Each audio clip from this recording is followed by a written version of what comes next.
అందరికీ నమస్కారం. నా పేరు రమ. 'నీ ప్రేమ కోసం' 121వ భాగం. రచయిత శ్వేతసాయి గారు. నవ్వుకొని లేచాక పిలవనా అంటూ సైగ చేస్తే వద్దు ఉంటానంటుంది. లేచి ఫ్రెష్ అవ్వు బయటికి వెళ్దాం అంటుంది అను. రాహుల్‌తో సైగ చేస్తూ ఓకే అని రెడీ అయి కార్తీక్ దగ్గరికి వెళ్తాడు. ఇద్దరూ కలిసి కాసేపు ఆఫీస్ విషయాలు డిస్కస్ చేసుకుంటారు. నిద్ర లేచిన శ్వేత అనుని చూసి కంగారుగా ఏమైందను అంటుంటే ఏం లేదు ఇందాక వచ్చావట. నేను నిద్రలో ఉంటే లేపొచ్చు కదా అంటుంది. నువ్వు లేవలేదే ఇప్పుడు అంటుంది శ్వేత. ఇద్దరు నవ్వుకుంటారు. అంటే నైట్ రెస్ట్‌లెస్‌గా ఉన్నావేమో అందుకే లేపలేదంటుంది అను నవ్వుతూ. ఆ! ఇదైతే నిజమే. ఏమాత్రం తగ్గలేదు మీ రిషి అంటుంది శ్వేత. మళ్ళీ ఇద్దరు నవ్వుకొని రెడీ అవ్వు బయటికి వెళ్దాం అంటే వెయిట్ 5 మినిట్స్‌లో స్నానం చేసొస్తా. మాట్లాడుతూనే ఉండు అంటుంది. అవును నన్నడిగిన క్వెషన్స్ అన్నీ అడగాలి నిన్ను చెప్పు ఏమైంది నైట్ అంటుంది అను. నేను డీటెయిల్‌గా చెప్పడానికి రెడీ. నువ్వు వినడానికి రెడీనా అంటుంది శ్వేత. బాత్రూమ్ నుంచే నీకో దండం తల్లి అని ఇంతకీ ఎక్కడికి వెళ్దామంటే అమ్మ దగ్గరికి వెళ్దాం అంటుంది శ్వేత. సరే త్వరగా రా అంటుందను. శ్వేత లక్ష్మి గారిని ఇంతగా అమలో తీసుకున్నందుకు అనుకు చాలా హ్యాపీగా ఉంటుంది. అను, శ్వేత, కార్తీక్, రాహుల్ కలిసి లక్ష్మి గారింటికి బయలుదేరతారు. దివ్య, రామ్మూర్తి గారు ఆఫీస్‌కి వెళ్ళడంతో ఇల్లంతా ఖాళీగా ఉంటుంది. కాసేపు అందరూ లక్ష్మి గారితో మాట్లాడుతూ ఆవిడిచ్చిన కాఫీ తాగి ఆఫీస్‌కి వెళ్తారు. నేనిప్పుడు ఆఫీస్‌కి రానులే కార్తీక్ మీరు వెళ్ళండి అంటుందను. ఏమైందను బాలేదా? అని రాహుల్ అడుగుతూ ఉంటే ఆవిడిప్పుడు మనతో కలిసి ఆఫీస్‌లోకొస్తే అందరికి డౌటొస్తుంది కదా! అందుకే రాను అంటుందంటాడు కార్తీక్. నీకన్నీ భలే తెలిసిపోతాయి కదా కార్తీక్ అని అంటుంది అను. సరే మేమెళ్ళిన తర్వాత కాసేపటికి కారు ఇక్కడికి పంపిస్తాను. అప్పుడు నువ్వు బయలుదేరి రా అంటాడు కార్తీక్. అలాగే అంటుంది నవ్వుతూ. నేను కూడా అప్పుడే వస్తానంటుంది శ్వేత. అంటే నీతో వస్తే మాత్రం తెలీదా? పద ముందు మనం వెళ్దాం. వెంటనే అను కూడా వస్తుందిలే అంటాడు రాహుల్. ఇంకా ముగ్గురు బయలుదేరి ఆఫీస్‌కి వెళ్తారు. ఇలా నాకు దూరంగా ఉంటే ఆఫీస్‌లో అందరికీ నీ ఐడెంటిటీ నేనే రివీల్ చేస్తాను రాక్షసి అని మెసేజ్ చేస్తాడు కార్తీక్.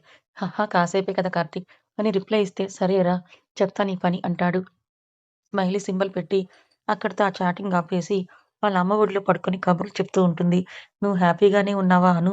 అంటారు తల నిమురుతూ లక్ష్మి గారు. "ఆ! అమ్మ. చాలా, చాలా బాగున్నాను" అంటుంది అను. "త్వరగా నువ్వు ఎవరో ఒకరిని కంటే దివ్య పెళ్లి జరిగిపోతే నాకున్న టెన్షన్స్ అన్నీ తీరిపోతాయి అను" అంటారావిడ. పిల్లలనగానే రేవతి గుర్తొచ్చి ఎలా ఉన్నావని మెసేజ్ చేస్తుందను. రేవతి నుంచి రిప్లై రాకపోయేసరికి కాసేపు వాళ్ళ అమ్మతో మాట్లాడుతుంటున్నాను. "వింతగా ఉంది కార్తీక్. నువ్వు అనుని వదిలేసొచ్చావా?" అని అంటుంది శ్వేత. "లేదు చాలా రోజుల తర్వాత వాళ్ళ అమ్మ దగ్గర ఉంటుంది కదా కాసేపు ఫ్రీగా మాట్లాడుకుంటుంది అని వదిలేసొచ్చాను. అది కూడా 10 నిమిషాలే కదా!" అని అంటాడు కార్తీక్. "ఒక్క సెకండ్ కూడా నువ్వు అను విషయంలో సెల్ఫిష్‌గా లేవేంటి? అని అనుకుంటే నా ఆలోచన తప్పని చెప్తావుగా" అంటుంది శ్వేత. "థాంక్స్ వదిన" అంటాడు కార్తీక్. ఇంకా వాళ్ళందరూ ఆఫీస్‌కి వెళ్తే అప్పటికే అక్కడికి వెళ్ళిన సుమిత్ర గారు అందరిని ఆ వర్క్ చూపించండి, ఈ వర్క్ చూపించండి అని తాట తీస్తూ ఉంటారు. హాయ్ అత్తయ్య అంటూ లోపలికి వెళ్లి శ్వేతని చూసి అంతా ఓకేనా అని అడిగి అను ఏదని అడుగుతుంది. అది అంటూ పక్కన ఉన్న స్టాఫ్‌ని చూస్తుంది శ్వేత. పక్కనే ఉన్న స్టాఫ్‌ని చూసుకోకుండా మర్చిపోయి జనరల్‌గా అడిగిన మ్యాటర్‌ని కవర్ చేస్తూ అది చాలా వర్క్ పెండింగ్‌లో ఉంచిందంట కదా! తన మీద లెక్కలేనన్ని కంప్లెయింట్స్ తనెందుకు రాలేదు ఆఫీస్‌కి అని అడుగుతారు. అవునా అత్తయ్య! నేనిప్పుడే కాల్ చేస్తానని రమ్మని చెప్తానని అంటూ మౌని దగ్గరికి వెళ్తుంది శ్వేత. మౌని మొబైల్ నుంచి వస్తున్న కాల్‌ని ఆన్సర్ చేస్తూ కాల్ రిటర్న్ రావడంతో దానిలో ఆఫీస్‌కి వెళ్తుందను. చెప్పవే అని అంటుంటే అటువైపు నుంచి శ్వేత వాయిస్ వినిపిస్తుంటే అది విని శ్వేత ఏమైందని అడుగుతుంది. అత్తయ్య మర్చిపోయి స్టాఫ్ ముందు నువ్వు రాలేదేంటని అడిగింది. అది కవర్ చేయడానికి నీకు కాల్ చేసి ఇక్కడికి రమ్మని చెప్దామని చెప్తోంది అని శ్వేత నవ్వుతూ, అవునా! ఓకే. వస్తున్నాను 5 మినిట్స్ అని అంటుంది అను. ఓకే అని కాల్ కట్ చేస్తుంది. అన్నట్టుగానే 5 మినిట్స్‌లో అను ఆఫీస్‌కి వెళ్తుంది. అక్కడ ఉన్న ఆ స్టాఫ్‌ని చూస్తూ మేడం రమ్మన్నారంట. ఎక్కడ ఉన్నారు? అని మౌనిని అడుగుతుంది అను. ఈ భూప్రపంచంలో ఆఫీస్‌లో అత్తగారు ఆధిపత్యం చూపించే ఆవిడ మీ అత్తయ్యనే చూస్తున్నానంటుంది. మౌని చిన్నగా అను నవ్వుతూ ఇక్కడ కూడా ఆధిపత్యం చూపించలేరులే మా అత్తమ్మ అంటుంది. ఒక్క మాట అననివ్వవు కదా ఎవరిని పో లోపలికి అంటూ ఒక ఫైల్ ఇస్తుంది. లోపలికి వెళ్ళగానే కార్తూన్, రాహుల్ కనిపించకపోయేసరికి ఏంటి అను నీ వర్క్ అంతా పెండింగ్‌లో ఉంది అని అంటారు. అందరూ అంటున్నారని అడుగుతుంది సుమిత్ర. అయ్యో! లేదు మేడం అని అంటుంటే మన టెండర్ ఫైల్‌లో కొన్ని ఎర్రర్స్ ఉన్నాయి. అవి నువ్వు చేయలేదని అందరూ చెప్తున్నారు. అలాగే నీ ప్రాజెక్ట్ ఇంకా కంప్లీట్ అవ్వలేదు కదా! అది కూడా తీసుకొని రా అంటారు. కాస్త అంటే కాస్త కోపంగా అంతే. అలాగే మేడం అని వెళ్లి ఆ 2 ఫైల్స్ తెచ్చి అలాగే ప్రాజెక్ట్ డీటెయిల్స్ మెయిల్ చేసి చూడాలంటే అవన్నీ చూసి గ్రేట్ అను అన్నీ కంప్లీట్ చేసావు కదా! అంటారావిడ. ఆ! అవును మేడం. అంటూ ఫైల్స్ చూపిస్తే, "ఎందుకు మీరంతా అను మీద కంప్లెయింట్ చేస్తున్నారు? సురేష్ నువ్వేం తెలుసుకోకుండానే ఇలా తన మీద కంప్లెయింట్ ఇస్తున్నావు" అని అంటుంది సుమిత్ర గారు. "అది మేడం" అంటూ ఉంటే, "నీ వర్క్ చెయ్యి వెళ్ళిపో. ఈరోజు ఈవినింగ్‌కి అంతా అయిపోవాలని కసిరి పంపేస్తారు." అక్కడ ఉన్న అందరూ స్టాఫ్ వెళ్ళిపోయాక, "ఏంటి మేడం అంటున్నావు?" అని అను చెయ్యి పట్టుకుంటే, "మరి మీరిక్కడ మేడం కదా అత్తయ్య" అంటుంది అను. అవును. ఈ మేడం సార్ అని పిలుపుతో చంపేస్తుందత్తమ్మా అంటుంది శ్వేత. నిజమా? సరే. ఇది చెప్పండి ఇద్దరూ ఓకేనా? అంటారు మా అత్తయ్య. మా కోసం ఫుడ్ కూడా ప్రిపేర్ చేసింది కదా! అని అంటూ సుమిత్ర గారి పక్కన చేరి ఆవిడని హత్తుకొని థాంక్స్ అత్తయ్య అంటుంది. దేనికి థాంక్స్? నువ్వు చెయ్యని వర్క్‌ని చేశావన్నందుకా? అని అంటే, ఆ వర్క్ అంతా మీ అబ్బాయి చేశాడు మేడం గారు అంటున్నాను. ఎవరు చేసినా ఒకటేలే కానీ ఎందుకీ థాంక్స్ అంటుందావిడ. అది మీ బంగారాలని మా ఇద్దరికీ ఇచ్చినందుకు అంటుంది. అలా అయితే మీకే నేను చెప్పాలి. మా కోసం మీ ఇద్దరు చాలా చేశారు. మీలాంటి మంచి కోడళ్ళు దొరికారు కాబట్టే అని అంటారు. శ్వేత కూడా ఇంకోవైపు చేరి నిజంగానే అను చెప్పింది కరెక్ట్ అంటుంది. సరే ఏమైనా తిన్నారా లేదా? అంటుంది సుమిత్ర. ఆ! ప్రేమగా తినిపించారు మీ అబ్బాయిలు దగ్గరుండి అని అంటుంది శ్వేత. అవునా! మరి వాళ్ళేరంటే కింద ఉన్నారంటుంది. ఎందుకని నీకు లేట్ అయిందంటారు అను వైపు చూస్తూ. అది అమ్మ దగ్గరికి వెళ్ళాం కాసేపు ఉంటానంటే వాళ్ళు ముందొచ్చేసారంటుంది తను. అమ్మ ఎలా ఉన్నారు అను?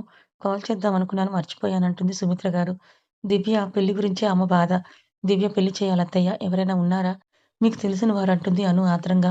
కార్తీక్ ఈ పాటికి ఏదో ఒక మ్యాచ్ చూడాలి కానీ ఎందుకో ఏమీ చెప్పడం లేదు. అదే నాకు కాస్త భయంగా ఉంది. అత్తయ్య ఒకవేళ దివ్య పెళ్లి చేసుకొని అని కానీ, లేదా ఎవరినైనా ప్రేమిస్తుందా అని కంగారుగా ఉందంటుంది. ఇంకా చెప్పలేదన్నట్టు శ్వేత సుమిత్ర గారికి సైగ చేస్తే, "ఏం గాదు. ఒకవేళ అలా ప్రేమిస్తే మనమే దగ్గరుండి మరి పెళ్లి చేద్దాం. డోంట్ వర్రీ" అంటారు. "అక్కడ జ్యూస్ ఉన్నాయి తీసుకొని రా తాగుదాం" అంటారు. అనుని డైవర్ట్ చేస్తూ అను తెచ్చిన జ్యూస్ ముగ్గురు తీసుకొని తాగుతూ, "ఏంటి ఆఫీస్‌లో అందరూ అనుకి వ్యతిరేకంగా ఉన్నారు" అని అంటారావిడ. అదేం లేదు. ఎవరో కొందరు మాత్రమే. కానీ వీళ్ళని చూసి అందరూ పాడవుతున్నారత్తయ్య. ఒక్కసారి అను కార్తీక్ వైఫ్ అని తెలిసాక చెప్తాను అందరి పని అంటుంది శ్వేత.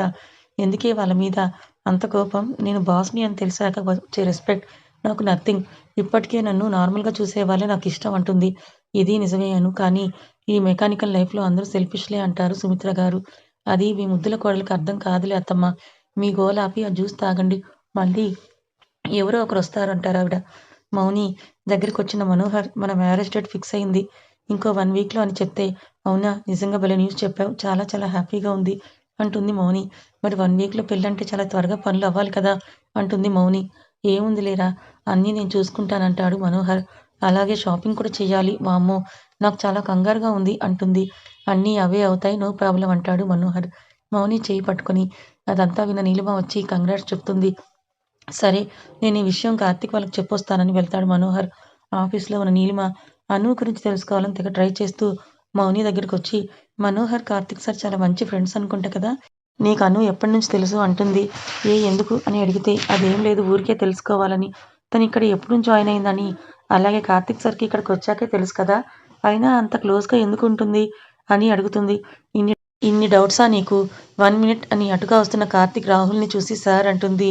మౌని అలా పిలిచేసరికి అందరూ మౌని, కార్తీక్‌ల వైపు మార్చి మార్చి చూస్తుంటే కార్తీక్ దగ్గరికొచ్చి ఏంటి అంటాడు. అది నీలిమకేదో డౌట్ అంట సార్ అంటే, అయితే క్లారిఫై చెయ్యి అంటాడు కార్తీక్. లేదు మీరే చెప్పాల్సిన ఆన్సర్ అంటుంది. అయ్యో! అదేం లేదు సార్ అంటుంది Neelima. Okay Neelima come to my chamber అని వెళ్ళిపోతాడు కార్తీక్. కార్తీక్ సార్‌తో ఎందుకు చెప్పావని అంటుంది నీలిమ. నువ్వడిగింది ఆయన గురించే కదా!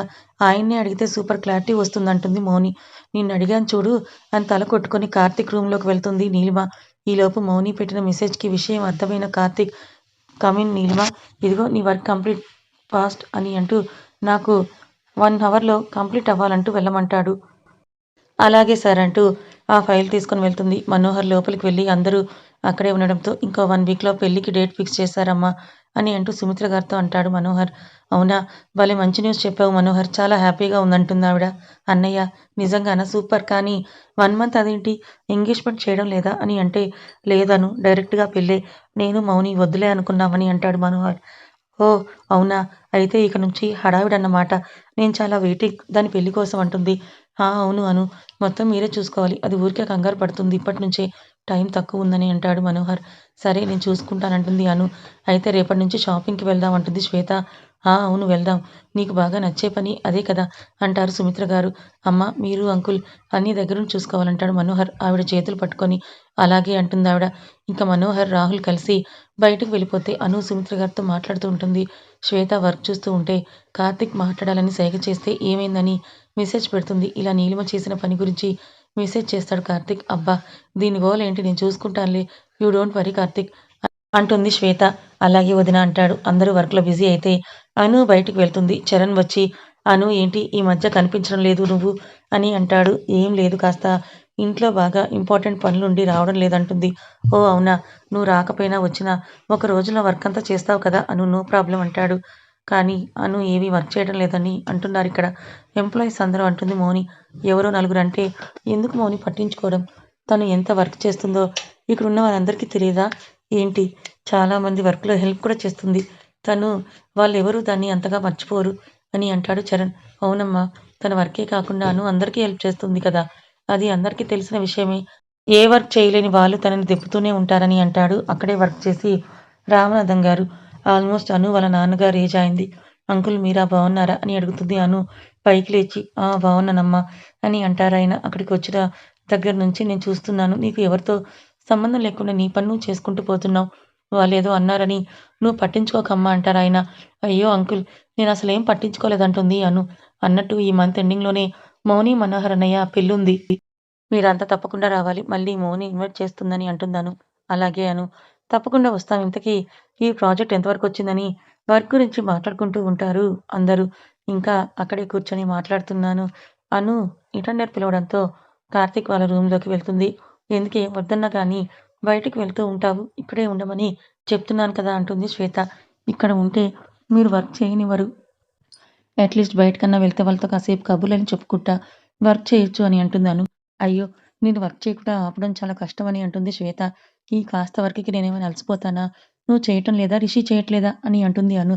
సరే వచ్చి కూర్చొని వర్క్ చేసుకో కానీ ఇక్కడే అని అంటుంది సుమిత్ర గారు. అలాగే అత్తయ్య అని వెళ్ళి ఆవిడ పక్కన కూర్చొని ఆవిడ చేస్తున్న వర్క్ చూస్తుంటుంది. ఈలోపు నీలిమకి ఏది ఇచ్చిన గుర్తొచ్చి శ్వేత నీలిమని పిలవమని అటెండర్‌తో చెప్పడంతో లోపలికొస్తుంది. నీకిచ్చిన వర్క్ టైం అయిపోయింది. ఇంతకీ కంప్లీట్ చేశావా లేదా? అని అడుగుతాడు కార్తీక్. అయిపోయింది సార్ ఇదిగోండి అని కాస్త భయంగా ల్యాప్‌టాప్ తీసుకొనొచ్చి చూపిస్తుంటే, నాకు కాదు మేడంకి చూపించని అనడంతో శ్వేత ముందు కూర్చొని చూపిస్తూ ఉంటుంది. ఇంతవరకు ఎప్పుడూ సుమిత్ర గారిని చూడని నీలిమ బయట వాళ్ళందరూ ఆవిడ స్ట్రిక్ట్‌గా ఉంటారని చెప్పడం గుర్తుకొచ్చి కాస్త భయంగానే శ్వేత, సుమిత్ర గారు పక్కపక్కనే ఉంటే వాళ్ళ పక్కన కూర్చుంటుంది. ఇంకో పక్కన ఉన్న అను లేచి వెళ్లి సోఫాలో కూర్చుంటుంది. ల్యాప్‌టాప్ ముందు పెట్టుకొని ఇలా రా అని కార్తీక్ ఒక లుక్ ఇస్తే ఏంటని అడుగుతుంది. డైరీలాగా ఉంటే దాన్ని చూస్తూ. అది ఓపెన్ చేసి చూస్తే అందులో దివ్య హ్యాండ్ రైటింగ్ ఉంటుంది. నెక్స్ట్ పేజ్‌లో అను, దివ్య, లక్ష్మి గారు అటు ఇటుగా ఉండి నవ్వుతున్న పిక్ ఉంటుంది. అది చూసి చేతులతో తడిమి నవ్వుకొని నీకు డైరీ రాసే అలవాటు కూడా ఉందా రౌడీ? నిజంగానే నీకు సూట్ అయ్యే నేమే పెట్టాడు కార్తీక్ అని అనుకుంటూ నెక్స్ట్ పేజ్ తీస్తుంది. నేనసలు డైరీ రాస్తానని ఎప్పుడూ అనుకోలేదు. నా లైఫ్‌లో ఏదున్నా అక్కకే ఫస్ట్‌గా చెప్పేదాన్ని. కానీ ఈసారి ఎందుకో మనసు ఆ మనసులో ఉన్నవాడికి ముందు చెప్పమంటోంది. అందుకే ఈ డైరీ రాస్తున్నాను. మొదటి రోజు కాలేజ్‌కి చూసాను. ఎందుకో తెలీదు తెగ నచ్చేసావు. అందుకే అలా చూస్తూ ఉండాలనిపిస్తోంది. తీరా చూస్తే నువ్వు అక్కకి బెస్ట్ ఫ్రెండ్‌వయిపోయావు. అది తెలిసాక మనసు రెక్కలు కట్టుకొని ఎగిరింది. నా పెళ్లి అనుకోకుండా ఎలాగో అవుతుందనుకున్నాను కానీ, ఇలా నేను ఒక ఇన్నోసెంట్ అమ్మాయిలాగా ఒకరితో లవ్‌లో పడతానని అస్సలు అనుకోలేదు. నాకే తెలియకుండా నా మనసులో నిండిపోయావు సూర్య అని ఉన్న పదం చూసి అను షాక్ అవుతుంది. అందులో ఉంటుంది దివ్య సూర్యని ఎంతగా ప్రేమించిందో అనేది. సూర్య అనే పదం దగ్గరే అను ఆగిపోతే అను సిట్యుయేషన్ అర్థమైన కార్తీక్ అనుని ఆపడం కష్టమని తెలిసి వెంటనే నీలిమని పంపించేయమని శ్వేతకి మెసేజ్ చేస్తాడు. అది చూసిన శ్వేత నీలిమని ఇదిగో ఇప్పటిదాకా నేను చూసిన వాటిలోనే చాలా ఎర్రర్స్ ఉన్నాయి. ఇంకా ఎన్నున్నాయో వెళ్లి చెక్ చెయి. నేను మళ్ళీ పిలుస్తానంటుంది. ఓకే మేడం అని ఆ ఫైల్ తీసుకొని వెళ్ళిపోతుంది. ఈలోపు అను డైరీ చదవడంలో మునిగిపోయి అందులో ఉన్నవి చూసి కన్నీళ్లు స్టార్ట్ చేస్తుంది. నీలిమ అడుగు బయటకు పడగానే కార్తీక్ అను పక్కన కూర్చొని అను ఏంటి కన్నీళ్ళు అంటుంటే కార్తీక్ చూడు దివ్య ఏం చేసిందో, ఎంత మోసం. అమ్మో నా దగ్గర అన్నీ దాచేసింది. ప్రేమించిందంట కదా, అది కూడా సూర్యని, అది కూడా నాకన్నా ముందు. ఏంటిది కార్తీక్ అసలు నాకు ఇప్పటిదాకా చెప్పలేదంటుంది ఏడుస్తూ. శ్వేత, సుమిత్ర గారు కూడా అను పక్కకొచ్చి కూర్చొని అను కాస్త నిదానంగా ఆలోచించు. దివ్య పరిస్థితి కూడా అదే, అర్థం చేసుకో. అసలే ఏ సిట్యుయేషన్‌లో తనుందో నాకొక్క మాట చెప్తే సూర్యని తనకిచ్చి నేనే వాళ్ళ పెళ్లి చేసేదాన్ని కదత్తయ్య అంటుంది. అందుకే చెప్పలేదు తను. తన కోసం నువ్వు నీ ప్రేమని దూరం చేసుకోకూడదని చెప్పలేదంటారు సుమిత్ర గారు. అయితే పెళ్ళయ్యాక చెప్పొచ్చు కదా! ఇప్పుడు సూర్యకి ఏం చెప్పాలి? తను ఇదంతా ఎలా ఒప్పుకుంటాడంటుంది అను. అను చెయ్యి గట్టిగా పట్టుకొని సూర్య కూడా దివ్యని ప్రేమిస్తున్నాడంటాడు కార్తీక్.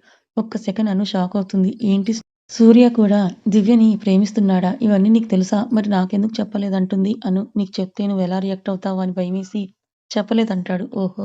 ఇప్పుడు చాలా హ్యాపీగా ఉన్నాను కదా మరి అంటుంది. అది కాదురా అంటే, ఓ కార్తీక్ నన్ను కాసేపు ఒంటరిగా వదిలేయండి అంటూ లోపల రూమ్‌లోకి వెళ్తూ మళ్ళీ వెనక్కి వచ్చి ఆ డైరీ తీసుకొని వెళ్తుంది. అను, అను అని పిలుస్తున్నా వినిపించుకోకుండా అను లోపలికి వెళ్లి డోర్ వేసుకోవడంతో కార్తీక్ కంగారుగా అనిపించి లోపలికి వెళ్ళబోతుంటే, "కాసేపు ఆగు కార్తీక్, తనని ఏదో ఒక ఆలోచనకి రానివ్వు. ఇప్పుడు నువ్వెళ్తే నీ కోసం సూర్య ఆలోచించి వాళ్ళ పెళ్లి చేయకుండా ఆగుతుందేమో" అంటుంది శ్వేత. "నా గురించి ఆలోచించి వాళ్ళకి అన్యాయం చెయ్యదు నా అను. అలాగే నేను తన విషయం దేనికి అడ్డు చెప్పను అని తనకి బాగా తెలుసు. పైగా ఈ టైంలో తనని అస్సలు ఒంటరిగా వదలలేదు వదినా" అంటూ లోపలికి వెళ్తాడు. అను అక్కడ ఉన్న బెడ్ మీద కూర్చొని వస్తున్న కన్నీరు ఆపుకుంటూ ఆ డైరీ మొత్తం చదువుతుంది. కార్తీక్ వచ్చి తన పక్కన కూర్చున్నది కూడా పట్టించుకోదు. డైరీ మొత్తం చదవడం అయ్యాక, "ఏంటిది కార్తీక్, ఇంత పిచ్చిగా ప్రేమించి కూడా నాతో ఒక్క మాట చెప్పలేదు. నా పెళ్లి కన్నా సూర్య ఎక్కువైనప్పుడు తనని ఎందుకు వదులుకోవాలని అనుకుంది? అయినా ఇదంతా నీకెలా తెలుసు? కార్తీక్, దివ్య చెప్పిందా?" అంటే, "లేదు. ఈ డైరీ దివ్య రూమ్‌లో దొరికింది. తనకు తెలియకుండా నేను చదివాను. అప్పుడే తెలిసింది." "నీకు తెలుసా అని తనకు తెలుసా?" అంటే, "హా! తెలుసు." "అవునా మరి ఏమంది?" అని అంటే, "మొన్న మ్యాచ్ అన్నప్పుడు చెప్తాను అంటే అక్క ఎలా రియాక్ట్ అవుతుందో భయంగా ఉంది. తనొద్దంటే నేనసలు చేసుకోలేను. ముందు నన్ను కోపడుతుంది" అని అన్నది. ఇంకా సూర్యతో కూడా తన ప్రేమ విషయం చెప్పలేదురా. అలా చెప్తే రెండోసారి అతను మళ్ళీ ప్రేమని కోల్పోతే భరించలేడు. అందరూ ఒప్పుకున్న తర్వాతే నా ప్రేమ విషయం చెప్తానని అని అంది. "ఇన్ని జరుగుతుంటే నాకెందుకు చెప్పలేదు కార్తీక్? ఇదిగో ఇలా ఏడుస్తూ కూర్చుంటావని. ఎదుటివారు చెప్పేది ఏది వినిపించుకోవు. అందుకే చెప్పలేదంటాడు." అను సైలెంట్ అయితే కార్తీక్ అను పక్కకి వెళ్ళి, "ఇటు చూడు" అని అను ముఖాన్ని తన చేతుల్లో పట్టుకొని తన వైపుకు తిప్పి, "దివ్య, సూర్య ఇద్దరూ ఒకరినొకరు ప్రేమించుకుంటున్నారను. ఆ విషయం నీకు చెప్పాలని ఈ డైరీ ఇచ్చాను. ఇప్పుడు నువ్వు ఏ నిర్ణయం తీసుకుంటావో నీ ఇష్టం. నా అను తెలివిగానే ఆలోచిస్తుందని నాకు తెలుసు. కానీ నువ్వు ఇలాగే ఏడుస్తుంటే మాత్రం నేను ఊరుకోను. అప్పుడు డెసిషన్ నేను తీసుకుంటాను. సైలెంట్‌గా నువ్వు వింటూ ఉండాలి. అర్థమయిందా?" అంటాడు. "అక్కర్లేదు. డెసిషన్ నేనే తీసుకుంటాను. ఇక నేనేది చెప్తే అది మీరు చెయ్యాలి" అని అంటుంది అను కోపంగా. కథ ఇంకా ఉంది. మరిప్పుడు అను ఏం డెసిషన్ తీసుకుంటుంది? దివ్య, సూర్యల పెళ్లి చేయడానికి ఒప్పుకుంటుందా లేదా? తెలుసుకోవాలనుకుంటే ఛానెల్‌ని ఫాలో అవ్వండి. కథ నచ్చితే లైక్ చేయండి. Thank you so much.